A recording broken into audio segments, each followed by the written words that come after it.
Bueno, ¿cómo andan, gurises? Yo les voy a contar sobre otro método de aprendizaje automático que se llama árboles de decisión, como les decía Diego. A ver, ¿ven ahí la pantalla? Vemos, sí. De Sí. más. Bueno, este otro método de aprendizaje lo que hace es construir un árbol. A diferencia del que tenían ustedes, el que estaban discutiendo recién, donde las hipótesis se representaban con cosas de este estilo, ¿no? No sé qué, si no me pregunta alta. Acá lo que van a tener son árboles como este que está acá. Entonces lo que vamos a estar viendo es un algoritmo que nos permita construir árboles de este estilo. Y para lo que nos sirven estos árboles, o sea, nos sirven para clasificar ejemplos, y la forma de clasificar ejemplos es, uno arranca desde la raíz y a medida que va bajando por una de las ramas, va imponiendo restricciones que se deben cumplir sobre el ejemplo. Por ejemplo, si yo quisiera clasificar este ejemplo de acá abajo, lo que hago es arrancar por la raíz. Y la raíz lo que tiene es un nodo que dice un atributo, ¿no? El atributo este es dedicación. Entonces lo que tengo que hacer es, en el ejemplo, fijarme cuál es la dedicación, que en este caso es media. Entonces lo que voy a hacer es ir por la rama que corresponda a esa dedicación, ¿no? Y en este caso me encuentro con otro atributo más, horario. Entonces lo que hago es ir al ejemplo y fijarme cuál es el horario. Y acá dice que es nocturno. Entonces sé que tengo que seguir por esta rama. Y bueno, acá yo ya llegué al final del árbol y esto me dice que la clasificación es positiva. Entonces yo estaría clasificando esta instancia positivamente. O sea, si el estudiante tuvo una dedicación media y el horario de la prueba es nocturno, estoy diciendo que él va a salvar. Sin embargo, si la dedicación hubiera sido media, pero el horario hubiera sido matutino, no habría salvado. Este otro ejemplo, como la dedicación es baja, va a venir por esta otra ramita. Y en este caso, el atributo que va a importar cuando la dedicación es baja es el humor del docente, no el horario como antes. Bueno, entonces nos fijaríamos el humor del docente en el ejemplo, y al ver que es bueno, sabríamos que esta instancia se clasifica positivamente.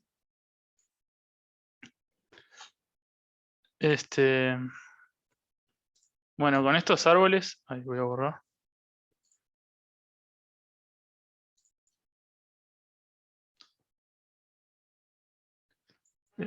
Con estos árboles nosotros lo que podemos representar es algo más grande que lo que estaban pudiendo representar con el aprendizaje conceptual, ¿no? Porque, como dice acá, cada una de estas ramas vendría a ser una conjunción de restricciones, ¿no? Si yo vengo por esta rama de acá, lo que estoy diciendo es que la dedicación tiene que ser media y el horario tiene que ser nocturno para que salve. Pero yo también tengo la opción de ir por esta otra rama, donde te pide que la dedicación sea alta. Entonces, acá tenemos un OR, ¿no? Que eso era lo que no podíamos hacer en el aprendizaje conceptual. O sea que ya de pique tenemos muchas más hipótesis que podemos representar, ¿no? De hecho, con esta forma de los ANDs y los ORs, nosotros podemos representar cualquier hipótesis posible. O sea, el conjunto H son todas las posibles funciones discretas. Capaz que ustedes ahora se están preguntando, porque justo venían hablando de eso con Diego. ¿No habíamos dicho que uno tiene que tener un espacio más chico que todo el conjunto de hipótesis para poder aprender? O sea, yo puedo aprender algo si estoy tomando el conjunto de hipótesis como todas las posibles hipótesis. Y bueno, eso es algo que vamos a ver un poco más adelante, pero eh, en realidad nosotros estamos haciendo una suposición, solo que no es sobre el espacio de las hipótesis. O sea, nosotros estamos permitiendo cualquier hipótesis posible, pero estamos suponiendo otra cosa que vamos a ver un poquito más adelante. Y bueno, está por el hecho de que nosotros podamos representar cualquier hipótesis, este método de aprendizaje automático va a ser mucho más útil que el que venían viendo, ¿no? Porque como que el aprendizaje conceptual es algo muy teórico que se imaginarán que no se usa mucho. O sea, supongo que nunca jamás nadie lo usó para nada. Esto sí no sé si se sigue usando, pero sí sé que se ha usado para algunas cosas. Diego me puede corregir si me equivoco. Este, bueno, los árboles de decisión se usan cuando en el problema nosotros tenemos instancias que se representan como un conjunto de parejas atributo-valor.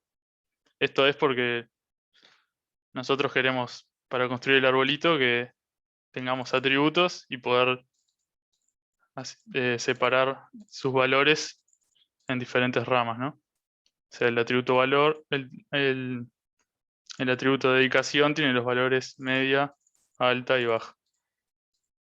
Entonces precisamos ejemplos que tengan atributos y valores.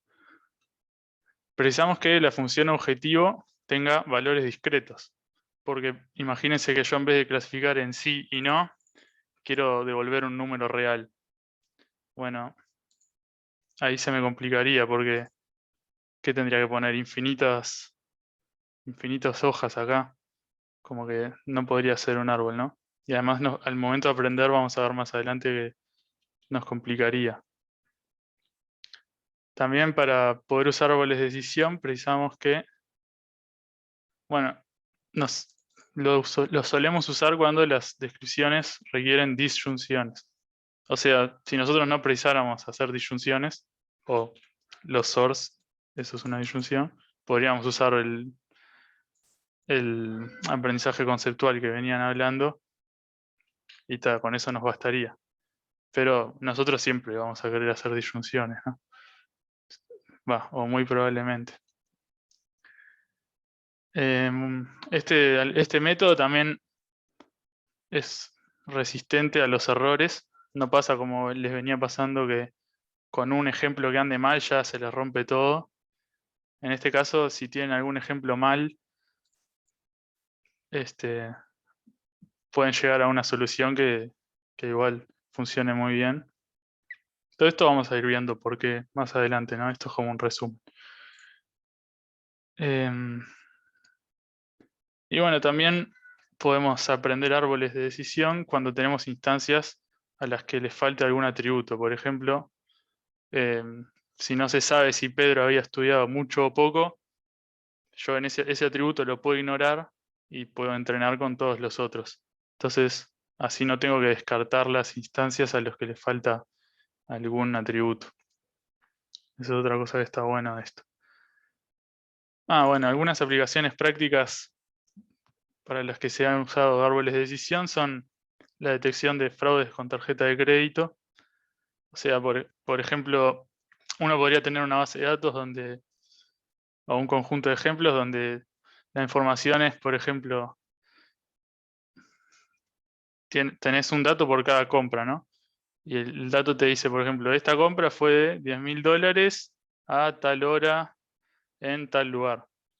Entonces uno podría querer aprender la función de, bueno, esto es un fraude si la compra fue mayor a $15.000 y se hizo en un horario en el que la persona, no sé, no aprende no hace compras muy seguido, ¿no? O sea, si la hora es en la noche y el monto es mayor a $10.000, entonces es fraude. O también si se hizo de día, pero el monto es mayor a $20.000, capaz que también es fraude. Entonces ahí, por ejemplo, le sirve el OR, porque capaz que un monto muy grande de día puede ser un fraude, pero un monto un poco más chico de noche también es fraude. También esto se usa para tomar decisiones médicas. Esto asumo yo que será para, por ejemplo, ¿cómo se llama?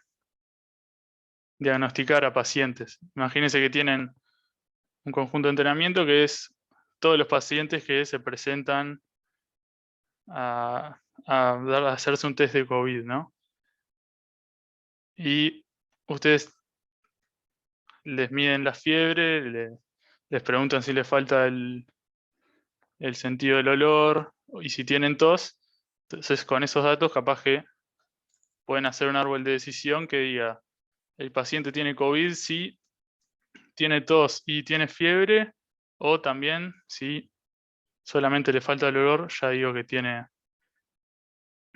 COVID. Bueno, para cosas de ese estilo se han usado los árboles de decisión y también se han usado como base para algoritmos más complejos. Entonces, lo que vamos a pasar a ver ahora es, dado un conjunto de ejemplos, cómo haríamos nosotros para construir un árbol de estos, que sea consistente con los ejemplos y nos permita clasificar nuevas instancias. Entonces, les hice acá un ejemplito. Imagínense que estos son nuestros datos de entrenamiento, ¿no? Es el ejemplo que les contaba recién de que queremos decir si un paciente tiene COVID o no. Y tenemos estos tres atributos: fiebre, tos y olfato. Y si tiene o no olfato. Y bueno, acá están la representación de los ejemplos, donde esto se corresponde al primer atributo, esto al segundo y esto al tercero, ¿no? Por ejemplo, este primer ejemplo es un paciente que no tenía fiebre, porque esto es un 0, sí tenía tos, porque esto es un 1, y sí le faltaba el olfato, porque esto es un 1. Este con este con este y este con este. Y este paciente se clasifica como que sí tiene COVID. Entonces, bueno, nosotros vamos a construir el árbol, y como dice acá en la slide, lo que vamos a hacer es arrancar por la raíz. Entonces, bueno, si ven acá en la diapo anterior, se acuerdan que la raíz es un atributo, a partir del cual nosotros vamos a particionarlos. Vamos a empezar a preguntar cuál es el valor de ese atributo para clasificar la instancia. Nosotros acá entonces podríamos empezar con cualquiera de estos tres, ¿no? Podríamos hacer fiebre como la raíz del árbol y preguntar, ¿la fiebre tiene fiebre? ¿Sí o no? Y a partir de acá, no sé, seguir construyendo el árbol. Pero también podríamos hacer lo mismo con cualquiera de los otros dos, ¿no? Con tos o con la falta de olfato. Una Se les consulta. Sí, decime. ¿Tienen que tener todos los posibles valores como hojas de cada atributo? Sí, no, en realidad no son hojas, ¿no? Porque, viste, hojas son estas de Sí, acá. o sea, Pero sí, sí, siempre, ahí va, buena pregunta. Siempre cuando uno elige un atributo, se hace una rama por cada uno de sus posibles valores. Me faltó aclarar eso. Bien ahí.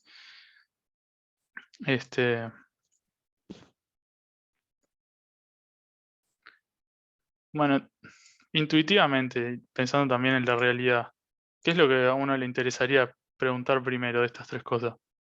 ¿Se les ocurre? Tienen fruta igual. Tipo, ¿les parece que hay una de estas tres que podría ser mejor preguntarla primero? ¿Por alguna razón? La tos separa 50 y 50. Se puede arreglar por ahí. La tos en el sentido de que hay tres con tos y tres sin tos. Correcto. Sí, eso es verdad. Em, Hace el tema, o sea, el olfato es como que podría darte una indicación si no tiene olfato, ya sabes que no tiene COVID a simple vista, digamos, por los datos, ¿no? O sea, como que precisan menos combinaciones para determinar un resultado. Ahí va, Parece el atributo más fuerte, sí. claro. Más Intuitivamente, intuitivamente. lo que después lo vamos a ver un poco más formalmente, pero intuitivamente lo que nos conviene elegir acá en realidad es este de sin olfato. ¿Por qué? Porque yo ya sé que si le falta el olfato, directamente tiene COVID. Al menos eso es lo que veo en mis ejemplos. Capaz que en la realidad no es así. Pero yo ya, si veo que no tiene olfato, inmediatamente puedo decir, esta persona tiene COVID. Entonces eso como que simplifica pila todo el árbol resultante, ¿no? Porque ya acá, de pique, ya la mitad de las instancias, o si supusiéramos que la mitad van a tener olfato y la mitad no, la mitad ya van a estar clasificadas. Y además, el resto que me quedan, casi todos no tienen COVID. O sea que si no les falta el olfato, ya puedo estar casi seguro de que no van a tener COVID. Entonces, como que parece una muy buena cosa para preguntar de uno, para preguntar primero.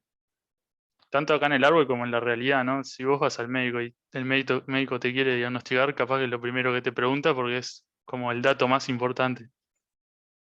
No sé si esto es así en la realidad, ¿no? Es el ejemplo que puse. Capaz que hay otro síntoma más importante. Pero uno intenta primero preguntar por las cosas que resultan más importantes. La definición de importante es algo que vamos a ver más adelante. ¿Qué significa que un atributo sea importante? Entonces, voy a borrar para dibujar más chiquito porque si no ya veo que el espacio se me va a complicar. Entonces empezamos por ese, sin olfato. Vamos a ir construyendo nuestro árbol. Para sin olfato, nuestros valores posibles son 0 y 1, o sí y no. Entonces, hacemos una rama para cada posible valor. Y lo que tenemos que hacer es particionar el conjunto de ejemplos según los valores de ese atributo. O sea, particionamos en los que no tienen olfato y los que sí tienen olfato. Y para continuar construyendo el árbol, lo que hacemos es, en esta rama, donde estamos considerando los ejemplos que no tienen olfato, voy y miro. Acá pasa que todos tienen COVID. Entonces, esto ya puedo decir, van a tener COVID.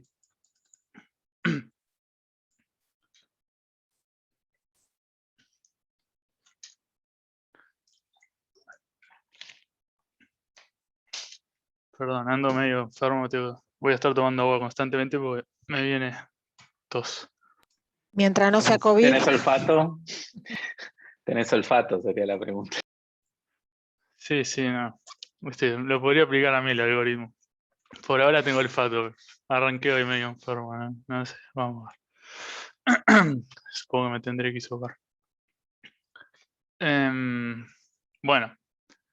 Los ejemplos que no tienen olfato, dijimos, todos tienen COVID. Entonces ya de una digo COVID. Clasifico como COVID todos los futuros ejemplos que no tengan olfato.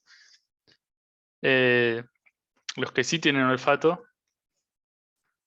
acá vemos que hay 3 que no tienen COVID y uno que sí. Entonces todavía no podemos decir, estos van a tener COVID o estos no van a tener COVID. Entonces, ¿qué hacemos? Bueno, vamos a preguntar por algún otro atributo. Y acá vendría de nuevo la pregunta de cuál es más importante.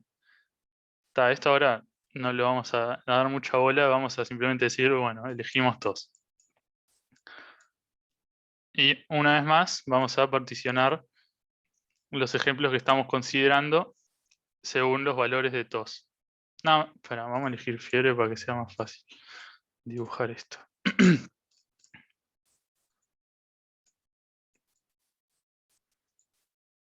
Los valores posibles de fiebre son sí y no.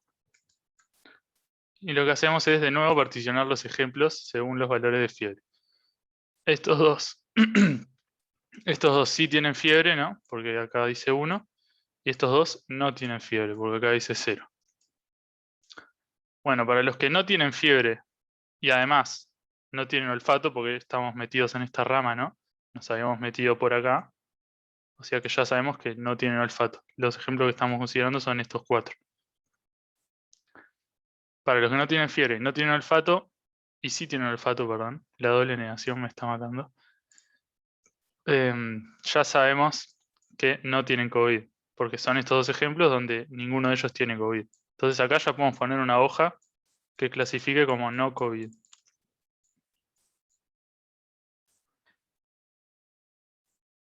Bueno, para los que sí tienen olfato, pero tienen fiebre, tenemos un caso con COVID y uno que no.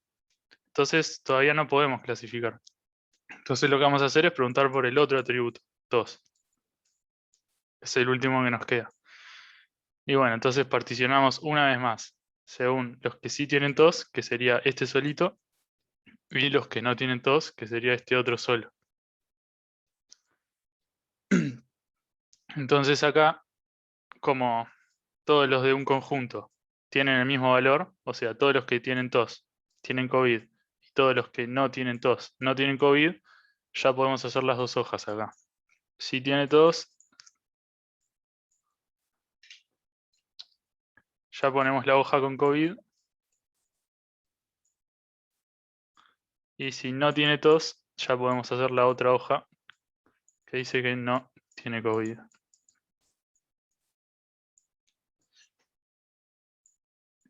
Y ahí tendríamos completo el arbolito, ¿no? Porque ya no nos quedan más ramas por recorrer. Ya llegamos a todo hojas. ¿Se entendió más o menos cómo se va creando el árbol? Bueno, vi que Sí, está digamos, claro. de más. Sí,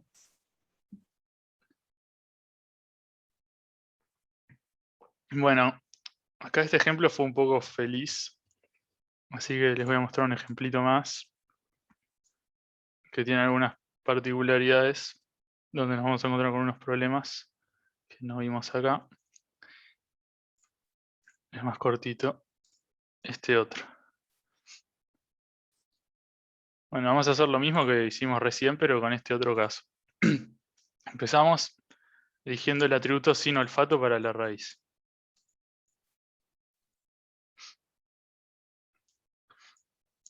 Si está sin olfato, tenemos estos dos ejemplos, ¿no? Donde los dos tienen COVID. Así que acá ya clasificamos como positivo. Si sí tiene olfato, o sea, sin olfato es no, tenemos estos tres casos. Y nos pasa que hay uno con COVID y dos que no tienen COVID. Entonces todavía no puedo generar una hoja. Tengo que preguntar por otro atributo. Y bueno, el único atributo que me queda en este caso es tos. Porque el de fiebre en este ejemplo no tenemos el atributo ese. Entonces pregunto por tos. Los valores posibles son si tiene tos y no tiene tos. Y bueno, acá en el caso de que sí tenga tos, no tenemos ningún ejemplo, ¿no? Porque este es el atributo tos. Y nosotros ahora estamos considerando solo esos últimos tres ejemplos, porque estamos dentro de la rama de sin olfato vale no. Entonces, ¿qué se le ocurre que podemos hacer acá?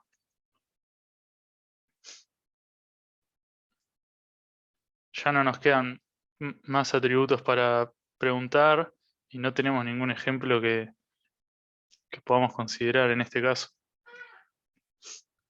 ¿Tirás una moneda? Bueno, esa podría ser una opción. Pero, ¿qué moneda? ¿Una moneda 50-50? ¿Se te ocurre a alguno se le ocurre algo un poquito mejor que tirar una moneda? ¿Puedes asumir que está mal que hay error en los datos? Y no necesariamente. Podés asumir que te faltan datos. Capaz que justo no se presentó ninguna persona que, que tenga olfato, pero tenga tos. No es que haya un error, es que en realidad justo ese caso no se dio, entonces no sabés. Y usás la moneda proporcional a los casos totales de COVID. Sería un 60% COVID y un 40% no COVID. Ahí va. Esa podría ser una solución. O en realidad lo que se hace para... Bueno, se podría... Eso si vos estás programando el árbol lo podés hacer, supongo. Pero bueno, la solución que se presenta en el algoritmo es simplemente clasificarlo como lo que haya más. En este caso, en todos los ejemplos, ¿no? En este caso nosotros tenemos 3 que sí y 2 que no. Entonces clasifico como que sí y listo. porque no tengo otra alternativa. ¿Es eso o decir no sé? Porque no hay ningún ejemplo que cumpla esto. ¿Y por qué no puedo decir no sé? En realidad se podría, pero lo que se hace en este algoritmo es eso. Para poder tener, supongo que se hace para poder responder en todos los casos algo. Y en el Una caso que vos respuesta tengas- válida no es decir no sé. ¿Qué significa respuesta válida? No, porque vos me decís que para responder algo prefiere responder algo que no sabés si es correcto o no correcto. Vos decís para responder algo, dijiste. Por eso te pregunto, ¿no se puede responder no sé? Podés responder, ¿no? O sea, depende de lo que quieras programar, ¿no? Vos si querés Mm, podés programarlo para que el árbol en ese caso te diga no sé. mm, También puedes ok, programarlo para que tire la moneda, como comentó el compañero, con una probabilidad está bien. según... Depende de qué te interese, ¿no? Capaz que vos no precisás clasificar todas las instancias, o capaz que vos, según lo que estás queriendo programar, sí o sí precisás tener una respuesta. Si está mal, pero precisás decir, este tiene COVID o este no tiene COVID. Y en ese caso, lo mejor que puedes hacer es, bueno, si la mayoría tienen COVID, digo que tiene COVID. ¿Y por qué incluís las que habías excluido? O sea, ¿por qué no vas contra las últimas tres y nada más? O sea, porque vos las primeras dos las excluiste por el signo olfato. No sé, porque capaz ¿Vos como lo decís? estoy pensando yo. Pero ¿por qué no tomo las de esa rama, que son las últimas tres, y en realidad elijo no COVID? Es una buena pregunta. Bueno, esa supongo que podría ser otra solución, ¿no? Digo, Sí, en realidad dos cosas. La primera es, a ver, hay un algoritmo básico, ultra básico, que es el que les está describiendo Santiago, que es el ID3, que en realidad después tiene un montón, digamos, de extensiones distintas para poder manejar un montón de situaciones. ¿Sí? En el algoritmo básico lo que se hace es, se elige digamos, la clasificación más común, y básicamente eso es una forma de intentar borrar el ruido. Si yo tengo 25.000 instancias que me dicen sí, ¿no? Yo estoy en el último nivel y tengo 25.000 instancias que me dicen sí y 5 que me dicen no, bueno, probablemente esas 5 sean ruido, porque imagínense que en ese nivel en el cual ustedes están trabajando se quedaron sin atributos. O sea, ustedes lo que están diciendo es que hay un montón de instancias que son iguales y que se comportan de forma distinta. Entonces, ahí o bien no tienen todos los atributos, como podría ser el caso, pues nadie midió la fiebre, o bien lo que puede estar pasando es que tengan ruido en los datos. Entonces, una forma de, digamos, de manejar el ruido, a diferencia de lo que pasaba en Candidate Elimination, que yo tenía una instancia mal y me tiraba abajo el resultado, acá no sucede.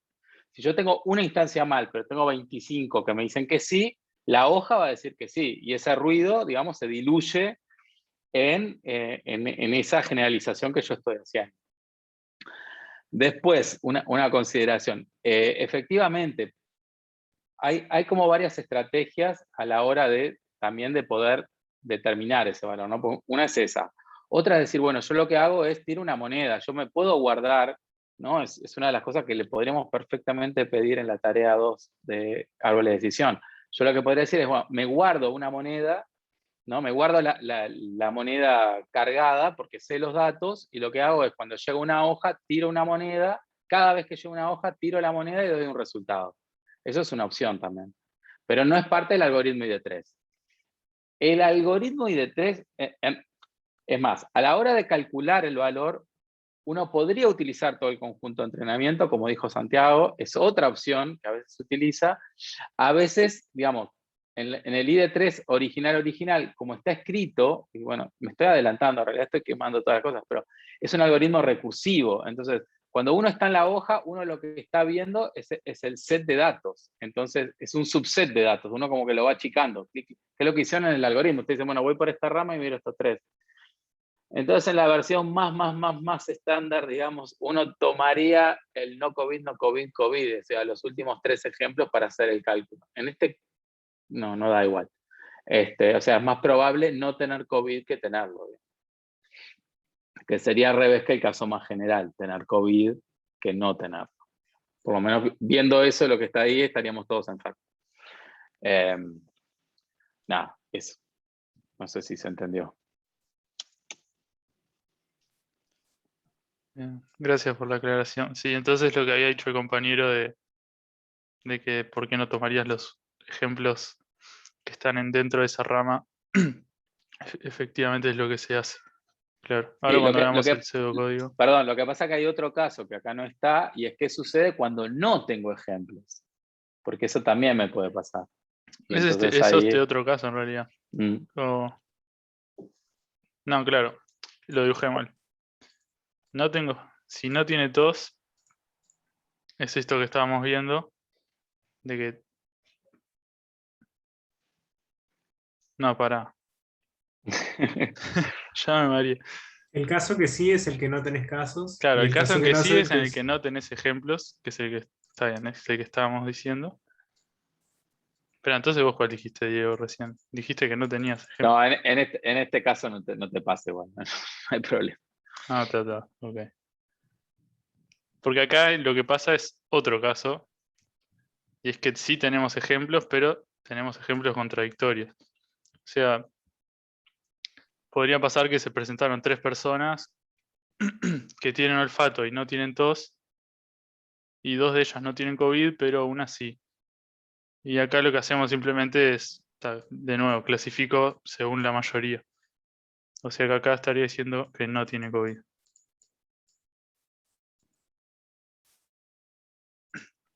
Pero ven que estos dos casos son distintos, ¿no? Este y este.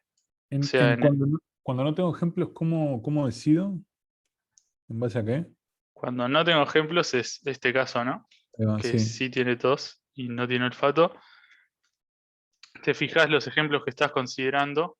En este caso son estos últimos 3, porque ya habíamos dicho que nos metimos en esta rama de que sin olfato es no. Entonces son estos 3. Y entre esos 3 me fijo en lo que más sucede. O sea, la mayoría dice no COVID, porque hay 2 no COVID y un sí COVID. Entonces digo no COVID. ¿Y no es lo mismo que en la otra rama? Bueno, sí, claro, terminás clasificando de la misma forma.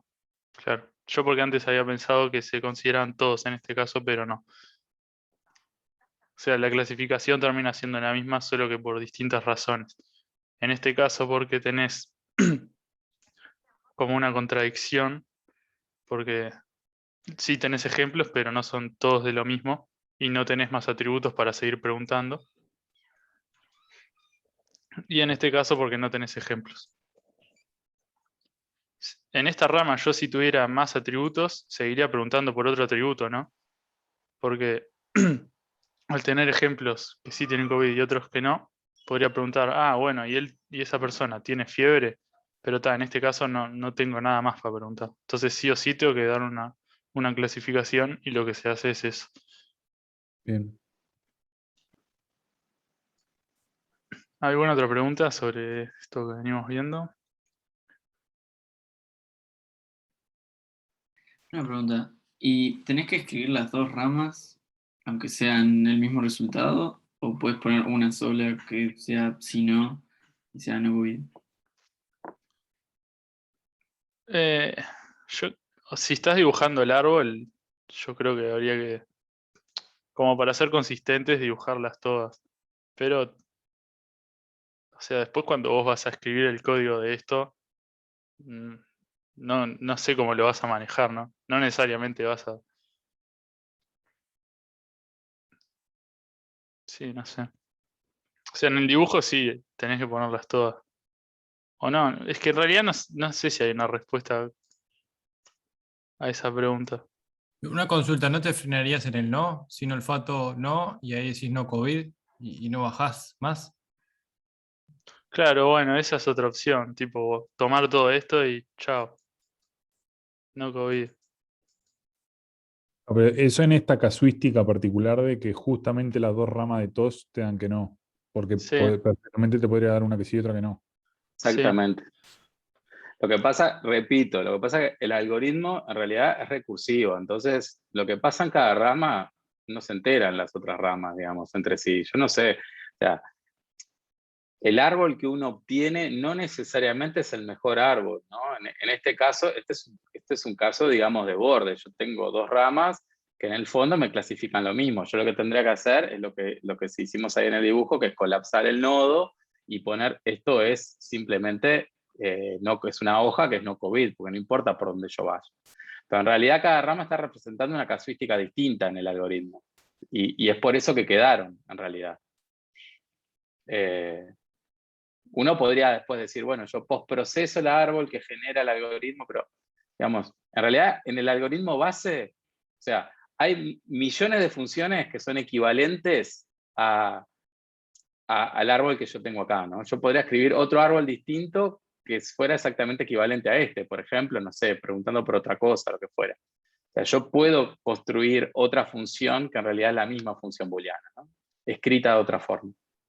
El tema es qué es lo que hace el algoritmo. Acá lo que estamos aplicando es un algoritmo que es una secuencia de pasos, se aplica esa secuencia de pasos y me da un resultado. El resultado del algoritmo sería así, como está ahí, que no es la representación más compacta, pero el algoritmo no te garantiza que tengas una representación compacta.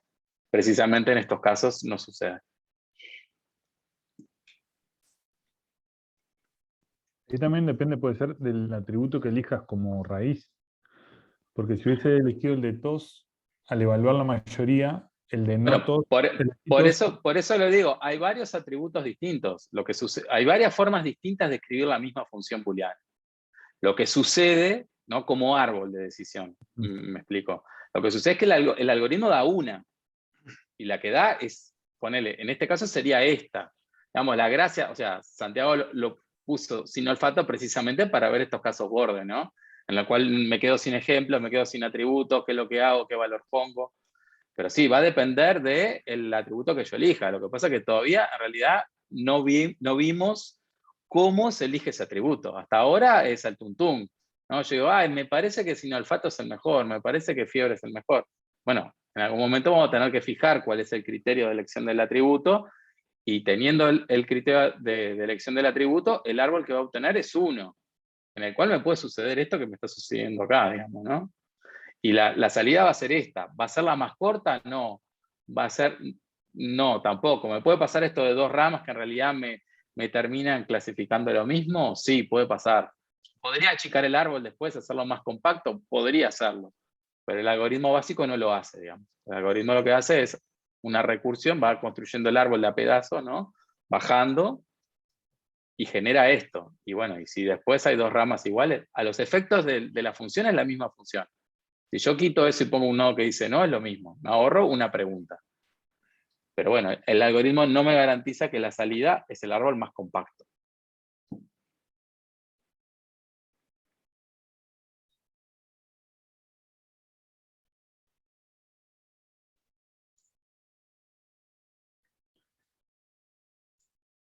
¿Alguna otra pregunta?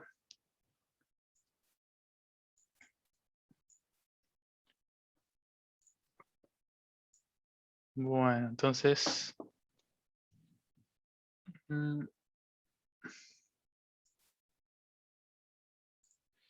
vamos a continuar. Bueno, esto creo que ya lo hablamos todo. Bueno, esto es lo que está diciendo Diego, que nunca se vuelve para atrás a una decisión ni tampoco tenés contexto de lo que pasó antes.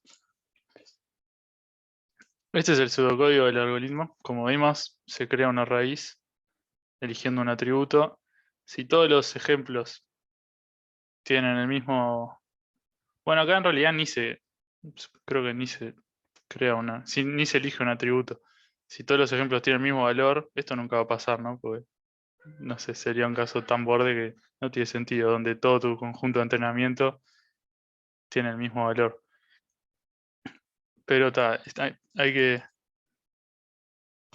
olvídense lo que estoy diciendo. La raíz sí se crea con un atributo porque la gracia de esto es que es recursivo. Entonces, lo que hago es elegir un atributo. Si todos los ejemplos tienen un mismo valor, ya etiqueto como ese valor, o sea, creo la hoja.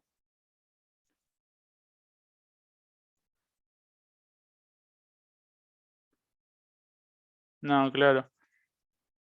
No me había puesto a pensar en el pseudocódigo en particular, pero en realidad la raíz, cuando la creas, no tiene tipo un tipo. Podría ser una hoja o podría ser un atributo. Todavía no lo sabes. Entonces lo que haces es fijarte.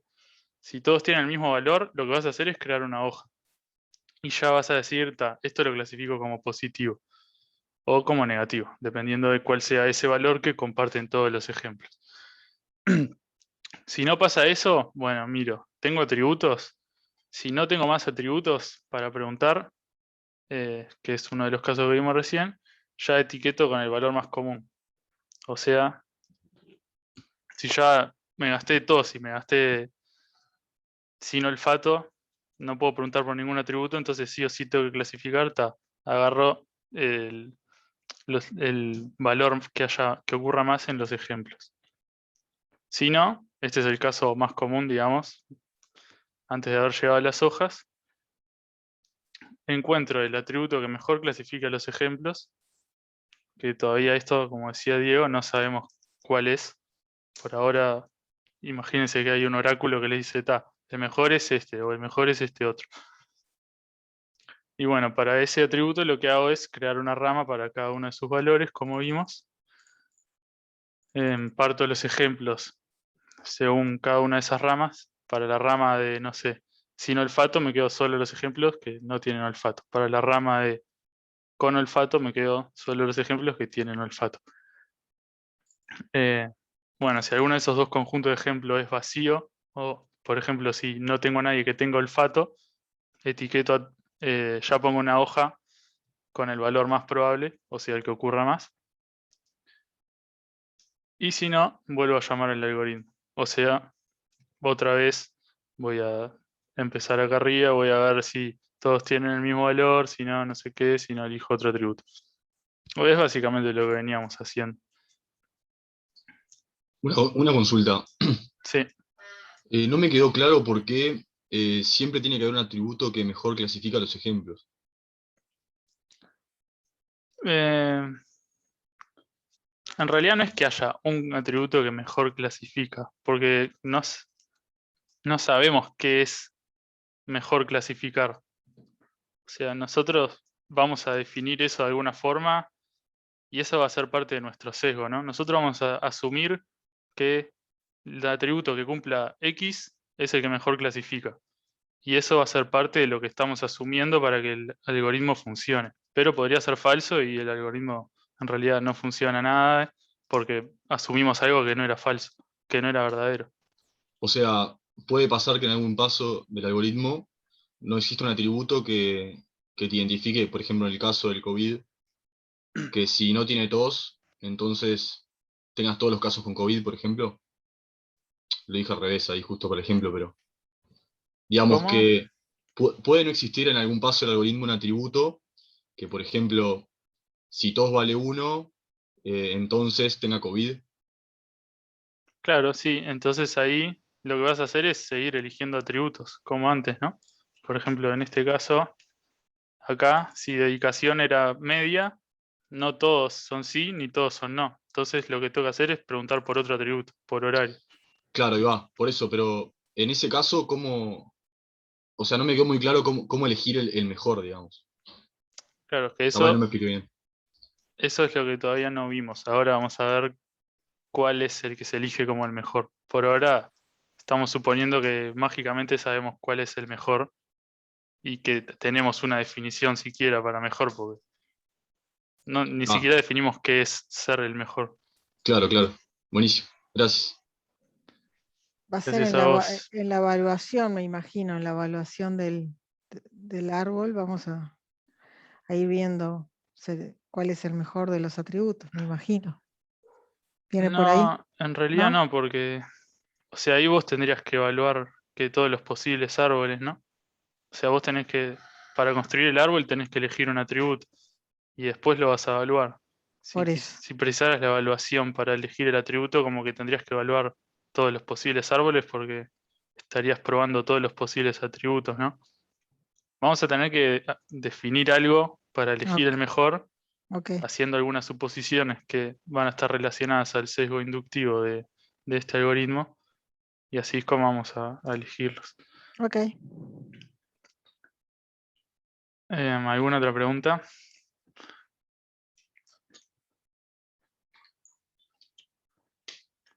Bueno, vamos rápido por este ejemplo. Otro ejemplo más.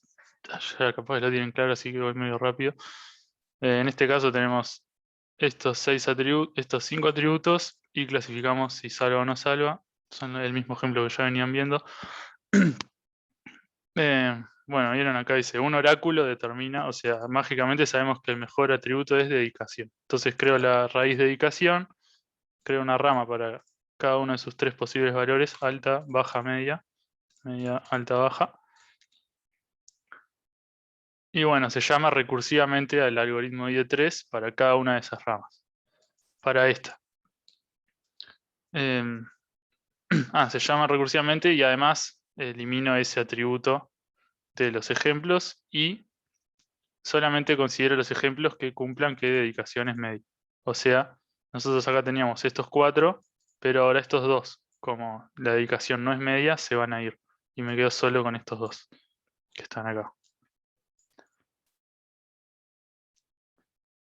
Y lo que hago es, nuevamente, como no se cumple que todos tengan el mismo valor, sino que uno salva y otro no, voy a precisar preguntar por otro atributo.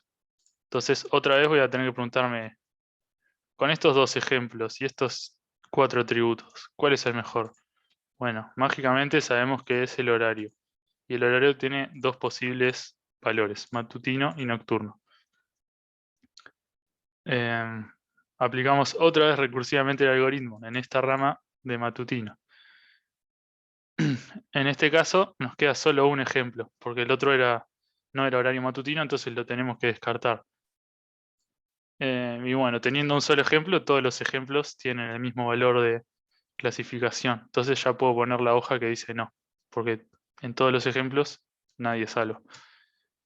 Entonces acá termina la recursión por esta rama y vamos a seguir con esta otra que estaba pendiente. En este caso, todos los ejemplos dicen que sí, entonces ya pongo la rama, ya pongo la hoja sí. Bueno, acá pregunta qué pasaría además si existieran exámenes vespertinos. Sería el caso donde no tenemos ningún ejemplo, ¿no? Y habría que clasificar según la mayoría, que en este caso son iguales. Hay uno que sí y uno que no, así que supongo que pondría uno al azar o algo así. O sí, supongo que clasificará automáticamente como sí o como que no. Bueno, ahora sí vamos a ver esto de qué atributo elegir. Y para eso vamos a definir esta medida que se llama entropía. La medida está definida para un conjunto de ejemplos, que lo vamos a llamar S, y una función objetivo que la vamos a llamar C, que toma los valores de C0 a Cn. En nuestro caso, la función objetivo tomaría los valores sí y no, ¿no? O sea, tendríamos solo C0 igual sí y C1 igual no. O positivo y negativo. O tiene COVID y no tiene COVID. Y bueno, la función esta se define como una sumatoria para cada posible... Acá como que falta algo. Esto es para C y perteneciente a C. Para cada C y perteneciente a C, hago la probabilidad de que el ejemplo sea de esa... No, la probabilidad no, la proporción de ejemplos de esa clase multiplicado por el logaritmo en base 2 de esa probabilidad. O sea, yo si tengo 7 ejemplos positivos y 3 ejemplos negativos, en este caso tendría la proporción de ejemplos positivos sería 7 sobre 10 y la proporción de ejemplos negativos serían 3 sobre 10. Entonces acá tendría 2 términos, uno para el valor positivo y uno para el valor de clasificación negativo, donde en el positivo acá sustituiría PI por 7 décimos y PI por 7 décimos, y en el negativo sustituiría PI por 3 décimos. Y tal, la entropía me daría un resultado. Sería este caso de acá, ¿no?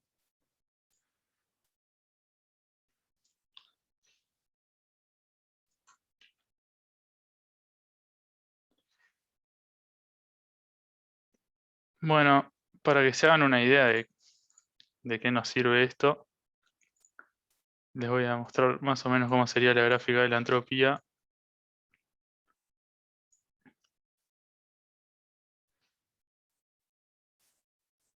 En el caso en el que tenemos dos posibles clasificaciones, vamos a ver ese porque es el más simple. Si nosotros graficáramos el valor, la proporción de ejemplos positivos y la entropía, la gráfica sería algo así. O sea, cuando la proporción de ejemplos positivos es 1, es decir que todos los ejemplos son positivos, la entropía vale 0, ¿no? Porque es este punto. Cuando la proporción de ejemplos positivos es 0, la entropía también es 0.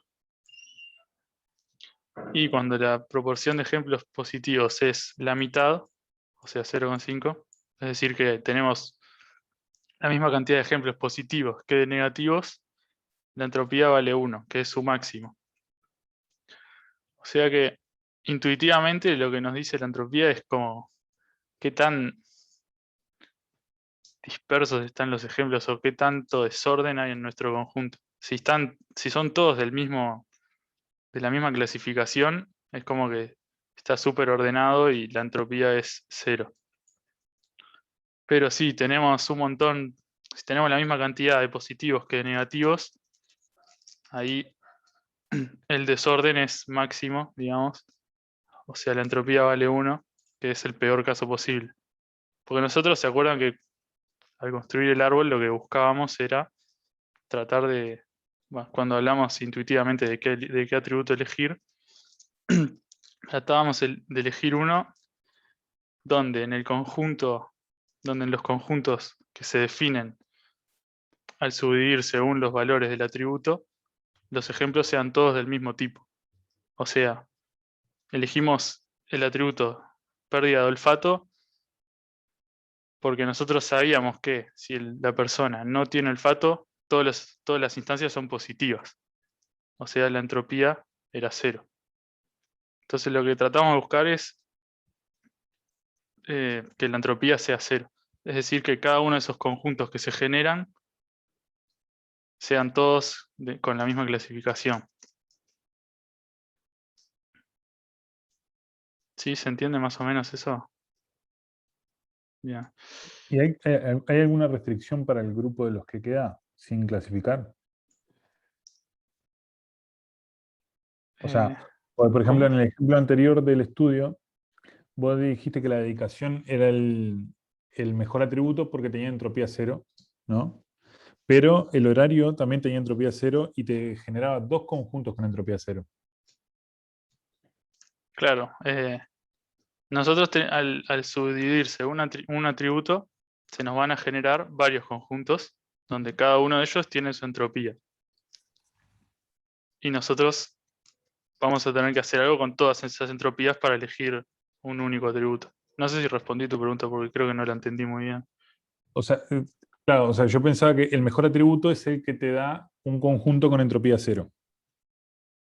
Sí, si hay uno que te dé entropía 0, sería el mejor. En Ah. todos los subconjuntos que te define. Porque un atributo te define varios subconjuntos. Claro. Uno para cada posible valor. Claro, y ahí va. Por ejemplo, y en el ejemplo anterior, sí, el del estudio, si podés ir para arriba. Sí, Así, estoy tratando, pero como estaba anotando no me deja. ¿Cuál? ¿Este? Sí, cuando arrancan los datos. Ahí. Ahí te dice que la dedicación es el mejor atributo, pero te da un conjunto con entropía 0, pero el otro conjunto no.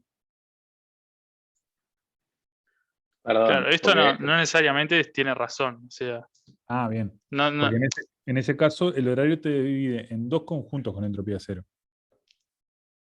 claro, sí, esto en realidad no es que esté bien. O sea, era un ejemplo con un oráculo que no estaba usando la entropía, digamos. Capaz que lo que hizo fue tirar una moneda para saber cuál elegir. Bien. Claro. Ahora vamos a ver un ejemplo donde sí se usa lo de la entropía.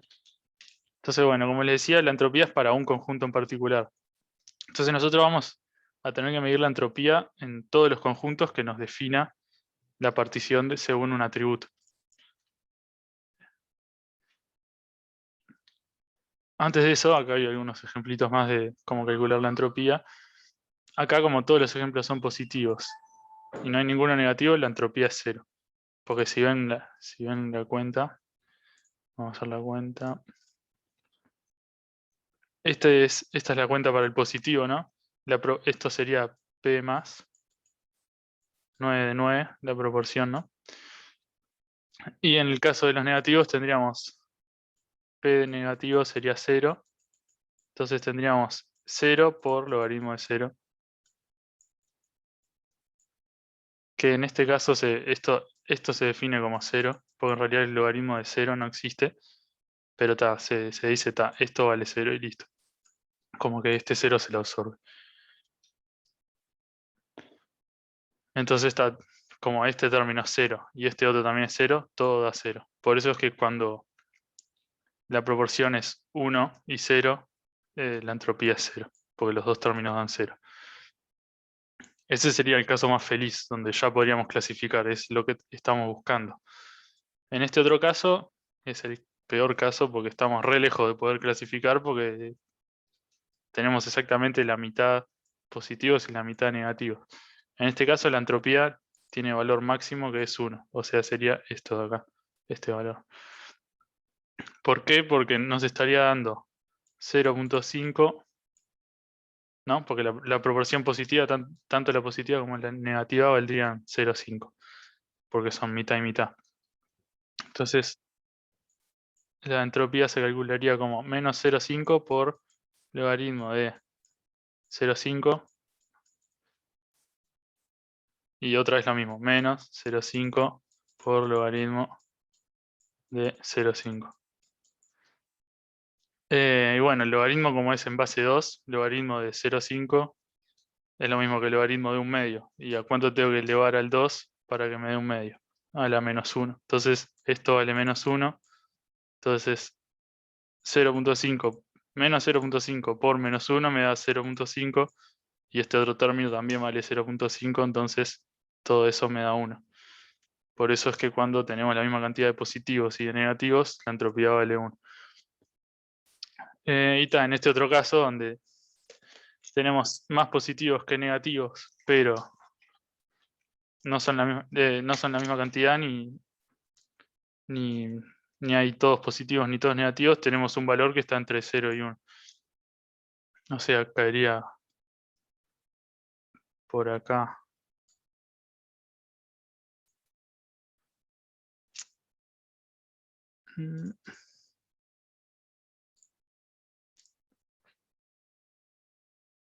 Bueno, ya sabemos cómo calcular la entropía de cada subconjunto. Ahora tenemos que ver, esto último ya terminamos, qué hacer con la entropía. Lo que hacemos es, calculamos la entropía para cada uno de los subconjuntos resultantes cuando particionamos según los valores de un atributo, y a cada uno de esos valores de entropía les asignamos un peso según la cantidad de ejemplos que tiene ese conjunto. Por ejemplo, si yo estoy particionando según la tos y tengo 3 con tos y 1 sin tos, lo que voy a hacer es calcular la entropía de este conjunto que tiene los 3 ejemplos con tos y la entropía de este otro conjunto que tiene un solo ejemplo sin tos, y a este le voy a asignar un peso de 3/4, lo multiplico por 3/4, porque acá hay 3/4 de los ejemplos, ¿no? Porque tenemos 3 más 1, 4, y a este le asigno un peso de 1/4. Eso es lo que dice acá. Para cada posible valor del atributo, calculo su entropía y le asigno un peso.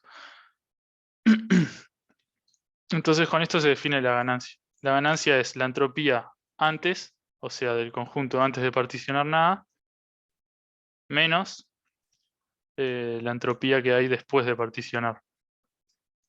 Y lo que voy a hacer es calcular la ganancia para cada uno de los posibles atributos.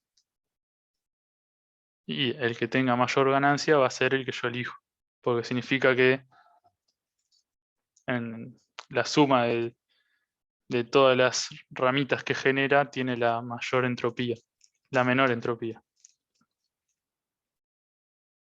¿Se entiende?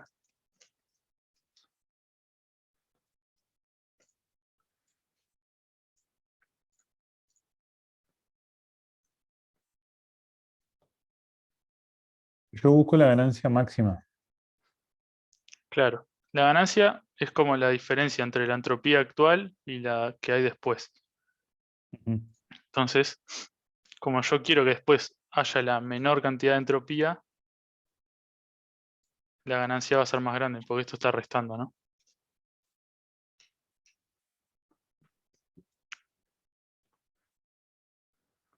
O sea, baja la entropía después y sube la ganancia. Porque cuanto más grande sea la entropía después, más se le va a restar a la ganancia. O sea, entropía igual malo, ganancia igual buena. Em,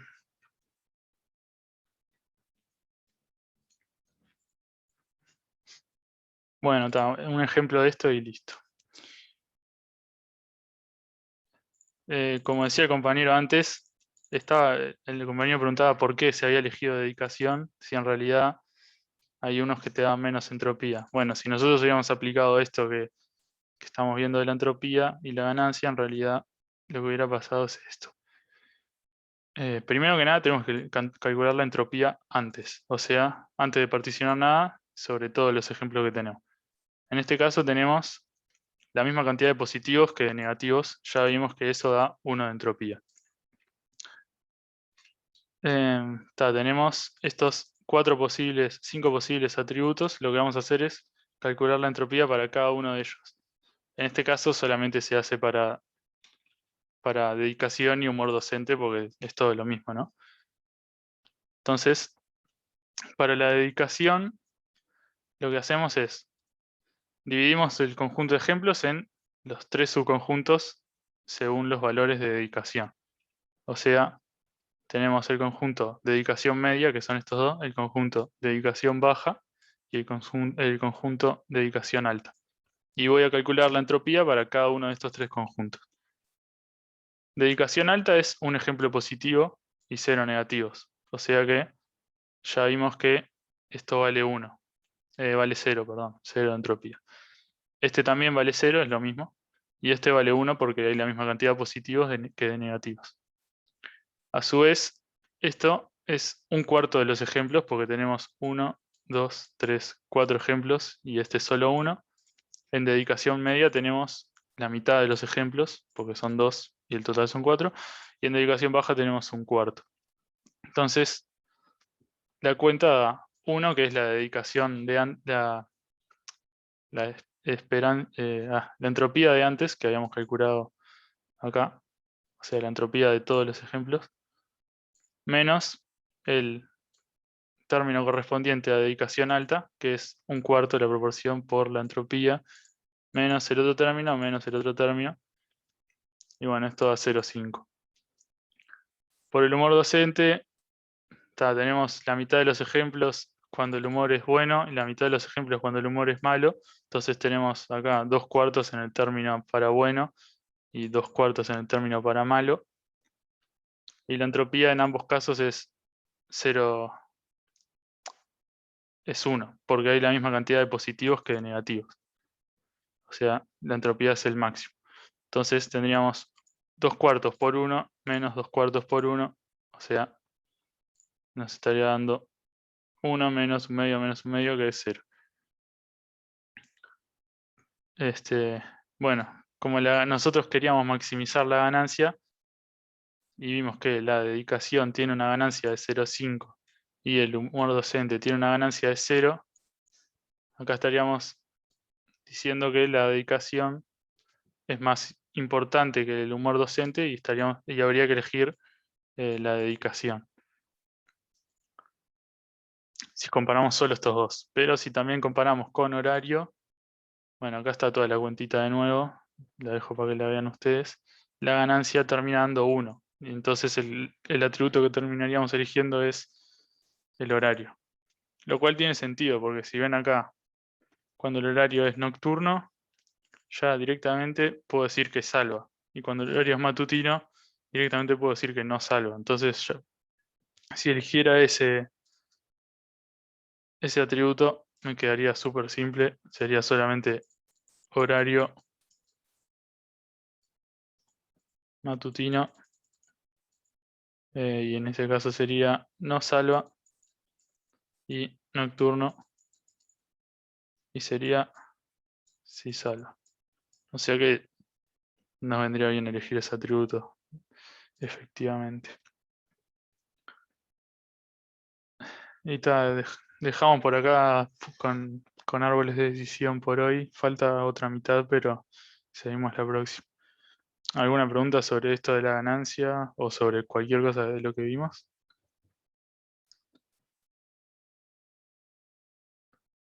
Perdón que me pasé unos minutos.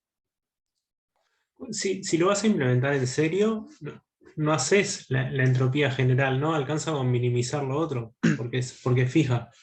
Sí, ¿no? claro. En realidad el término es... ¿Dónde está? Este término no lo precisas, porque vale lo Entonces, mismo para cada subconjunto. Sí.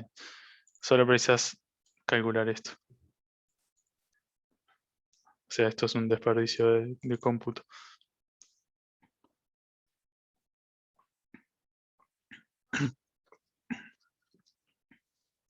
¿Alguna otra pregunta?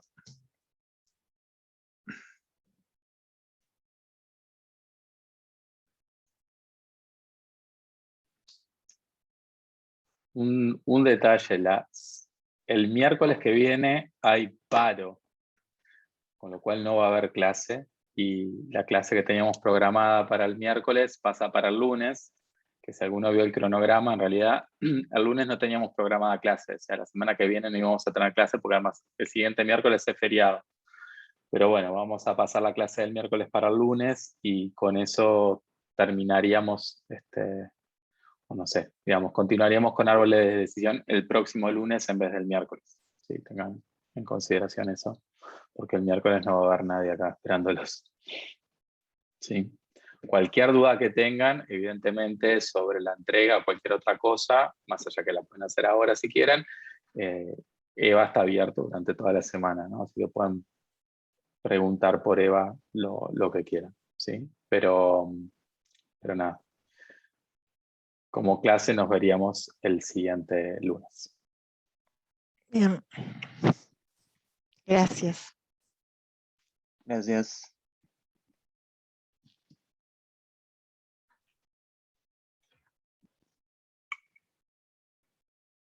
Gracias.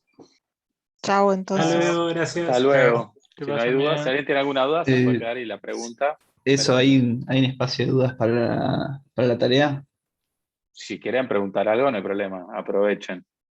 Sí, a mí me gustaría, es algo un poco concreto. En la primera clase, cuando introdujimos la tarea, vos decías que al momento de elegir el oponente, cuando entrenabas contra el oponente podía manejar los pesos fijos y vos ibas aprendiendo durante la partida, digamos. Y no estoy Sí, entendiendo cómo llegar a eso, cómo se relaciona eso con usar el resultado del tablero final. Como que o uso el resultado final y después lo propago para atrás, o no, no no, entiendo qué es pero aprender durante la partida, digamos. a ver, hay dos cosas, hay como varias cosas muy claras. Sí, hay mucha confusión, sí.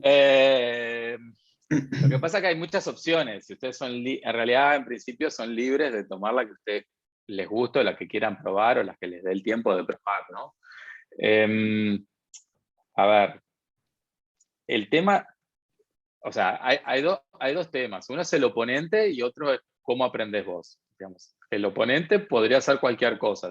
En principio es una caja negra que va desde alguien que mueve las fichas de cualquier forma a un ser humano que mueve las fichas. Ustedes eso no lo tienen que implementar, pero se lo podrían imaginar así.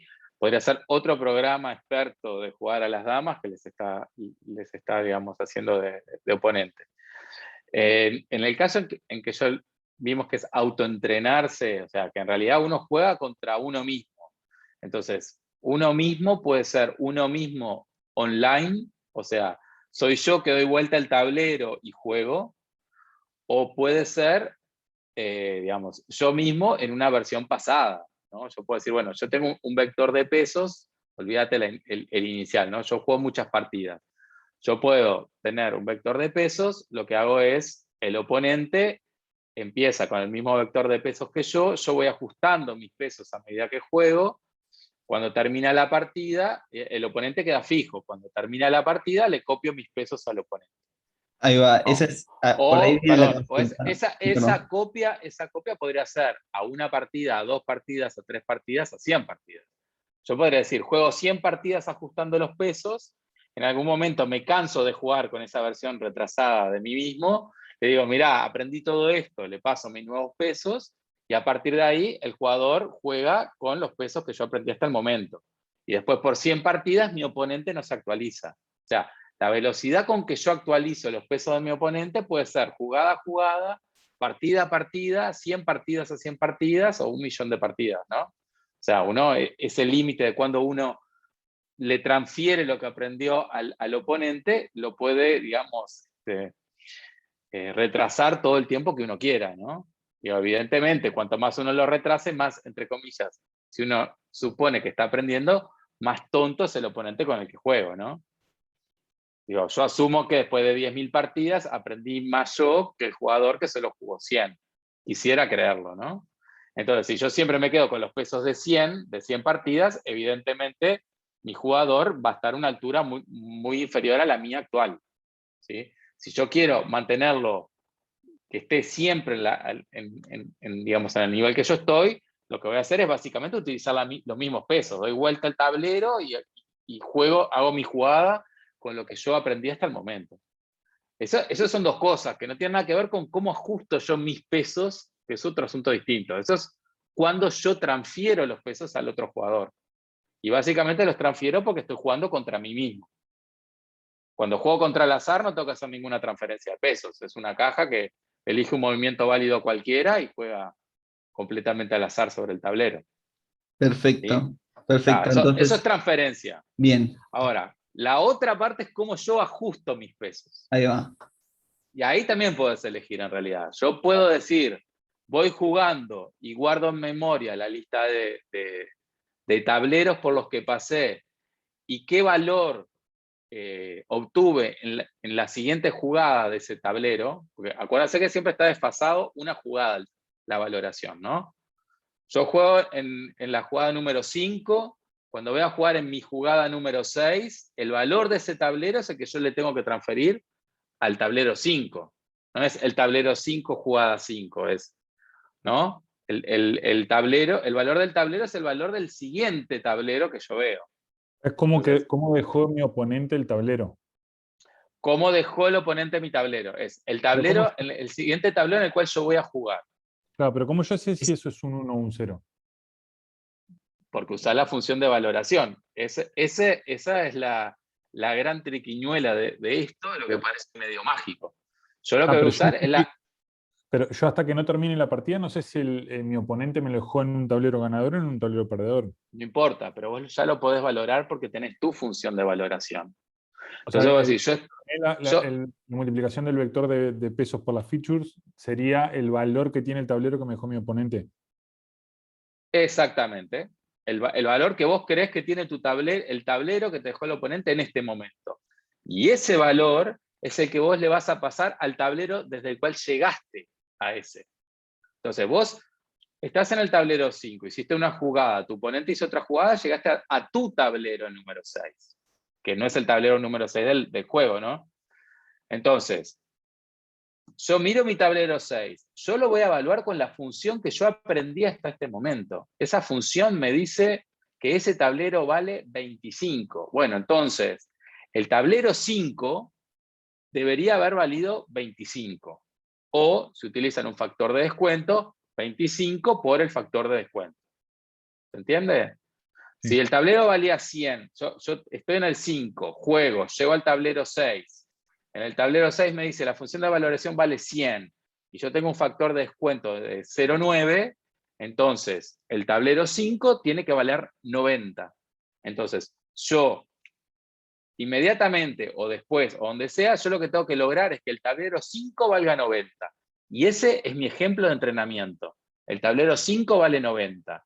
Yo después puedo seguir jugando, paso del 6 hago un movimiento, el contrario hace su movimiento, llego a mi tablero 7.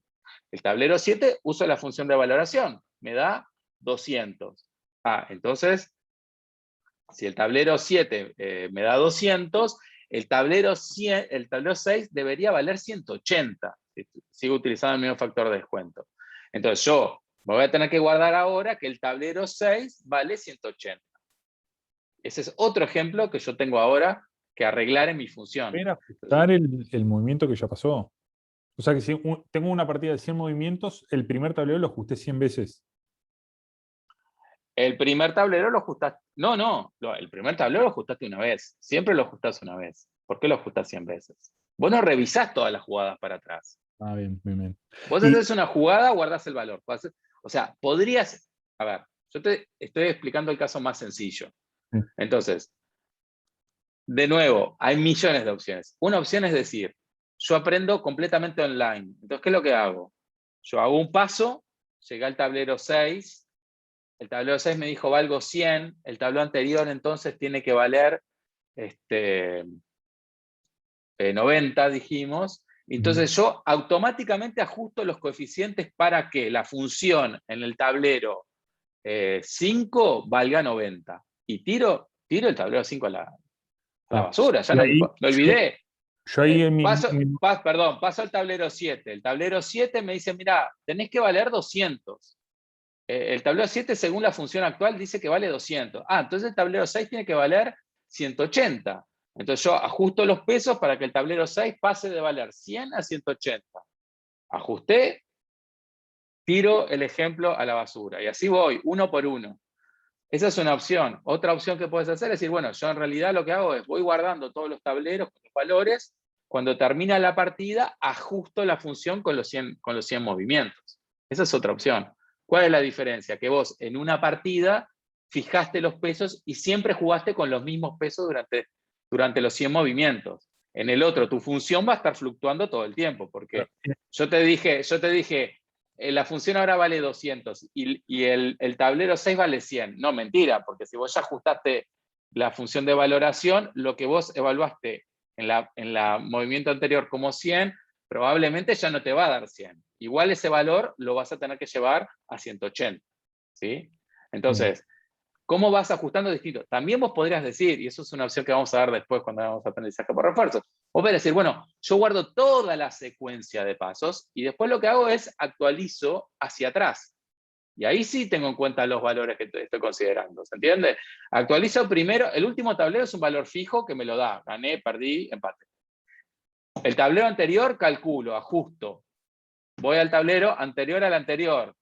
Calculo, ajusto. Voy al tablero anterior al anterior. Calculo, guardé toda la secuencia de memoria de tableros y después lo que hago es ajustar hacia atrás la función. Eso también se puede hacer. Pero ya es más complicado, digamos. No es lo que les estamos pidiendo en la letra. Si lo quieren hacer, lo pueden hacer. ¿Sí? Lo más eso porque lo haces como en recursión, o sea, jugás y en el paso recursivo hacia atrás, ahí ajustás todos los vectores, o sea, todos los valores. No sería una recursión. Vos lo que haces es guardar en memoria, guardar en una lista todos los pasos por los que vas pasando, y después lo que haces es recorrer la lista en sentido inverso.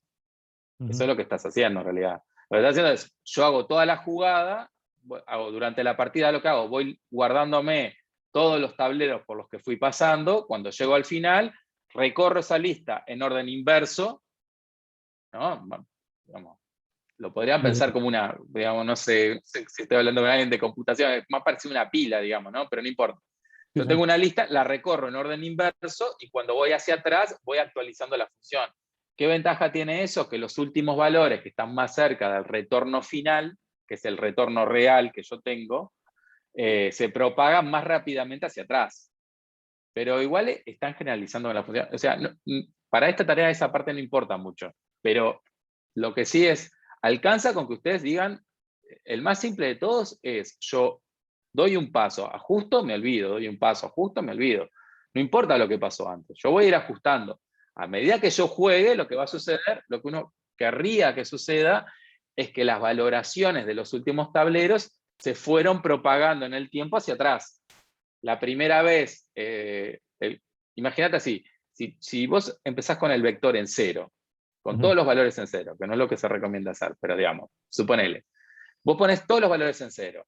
Si si el vector es el nulo, lo que sucede es que todas las valoraciones de todos los tableros que tengas van a ser 0. Porque no hay forma de que ajuste, porque siempre hiciste un movimiento, la función de valoración te va a decir, este punto vale 0, ¿cuánto debería valer el tablero anterior? 0, pero ya vale 0, perfecto, todo es 0, ¿no? Sería todo nulo hasta que llegues al retorno real, al final de la partida. Suponete que ganaste, ahí dirías 1, y ahí recién actualizarías los pesos del tablero anterior para que ese tablero valga 0,90, por ejemplo. Entonces ahí subiría los pesos para que el resultado final fuera 0,9. ¿Sí? Entonces, de alguna forma, recién estarías propagando hacia atrás. Lo que sucede es que como eso es una función que depende de valores de atributos que están en otro lado del tablero, automáticamente ya modificaste todo el espacio de valoraciones del tablero. ¿Sí?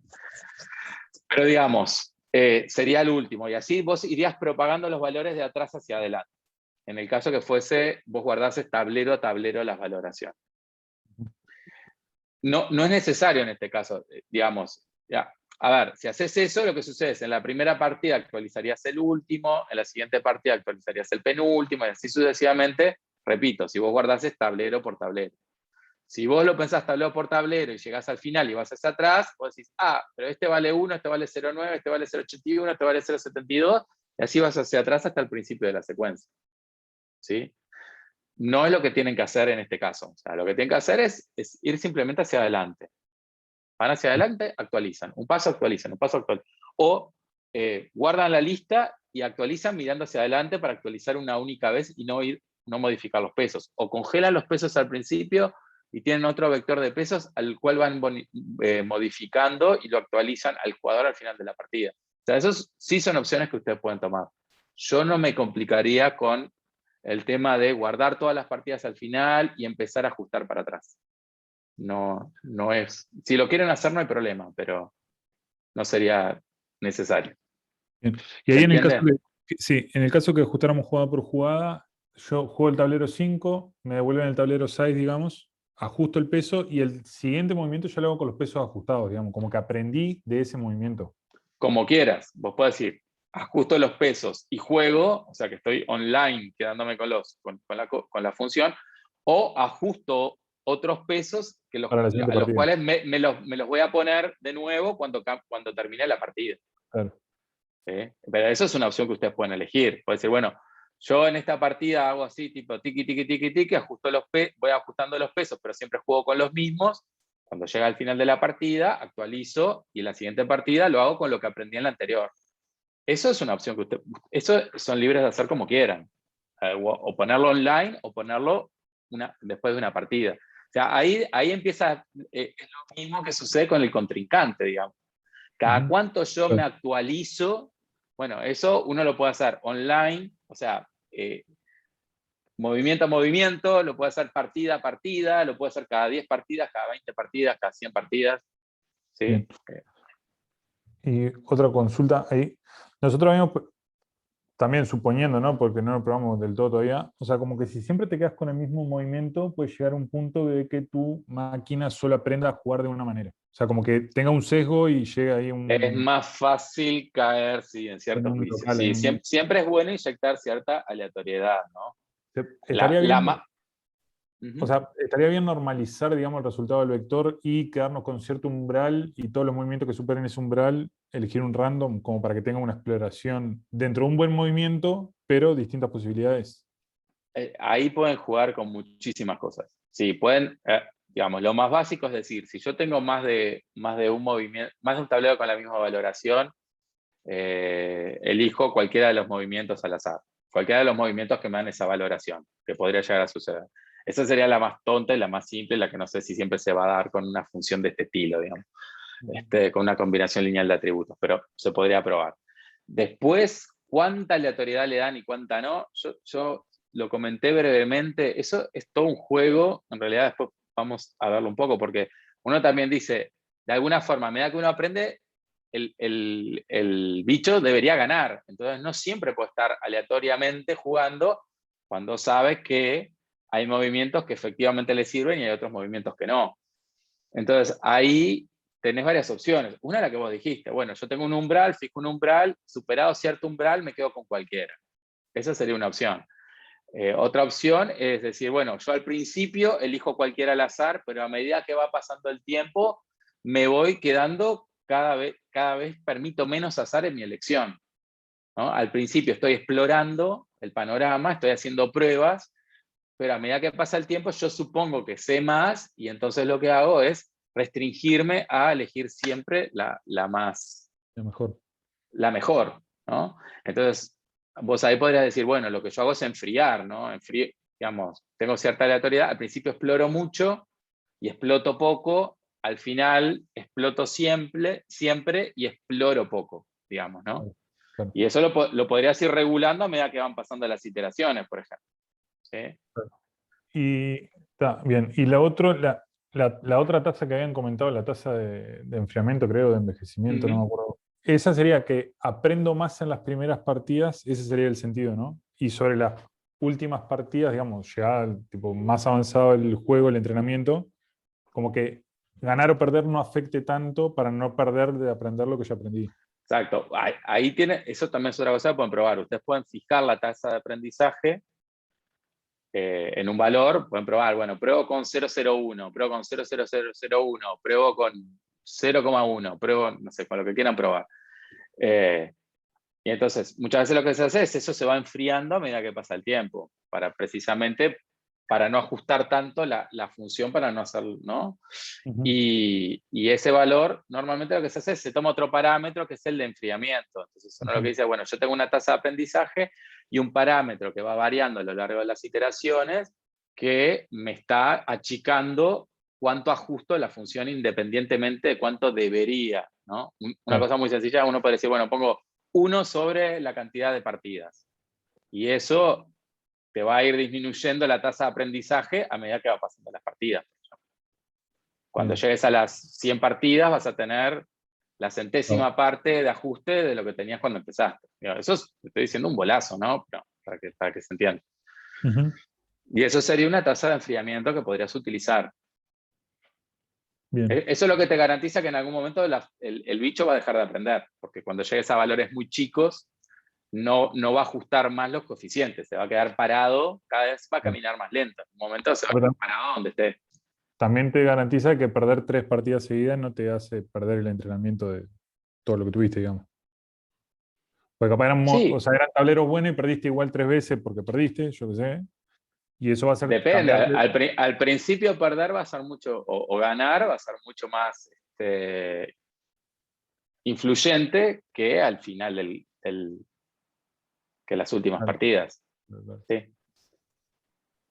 Bien. Sí, es que básicamente si vos te imaginás, lo que estás haciendo es buscando un vector en R a la N. Entonces, vos te vas moviendo, pero cada vez te moves más lento, porque lo que estás haciendo es disminuyendo el movimiento de los coeficientes. Entonces, cada vez más te vas a quedar más quietito. Te va a costar más moverte hacia cualquier lado, hasta que llega un punto, si tu tasa de enfriamiento, digamos, te lleva al aprendizaje a 0, que te vas a quedar quieto, no importa lo que suceda. No importa cuán lejos estés del óptimo, no importa cuán cerca, vas a estar ahí parado, no vas a aprender más. Bien. Una pregunta. Vos hablaste de que en cada jugada podés aprender cómo puedes ajustar los pesos del anterior y vas aprendiendo jugada a jugada. Nosotros estábamos... No habíamos entendido esa parte, entonces estábamos ajustando solo al final de la partida, usando el valor del tablero final. No, vos tenés que ajustar todos los tableros. La gracia está precisamente en eso, que vos estás intentando aprender la función de valoración en todos los tableros. No querés solo aprender la función de ajustar la función a los valores finales.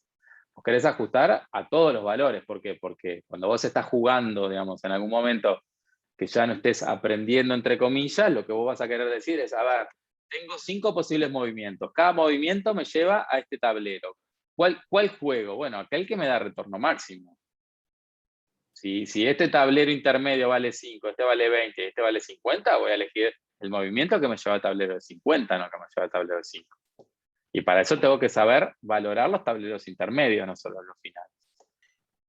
Claro, o sea, usando el tablero final, podés ajustar los pesos y vas a poder elegir el movimiento. Pero igual hay que ajustar los pesos en cada movimiento, incluso si los guardás y los aplicás la próxima partida, pero siempre hay que ajustarlos en cada movimiento.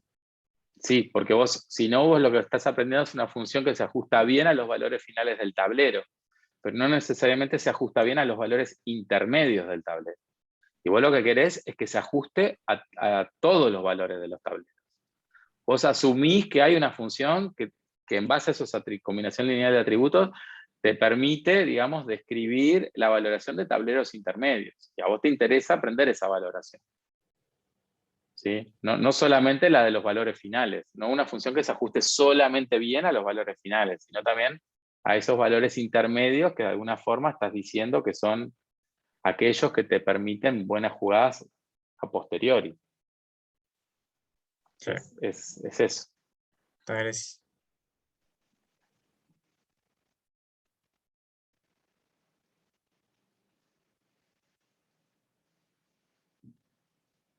¿Alguna otra pregunta?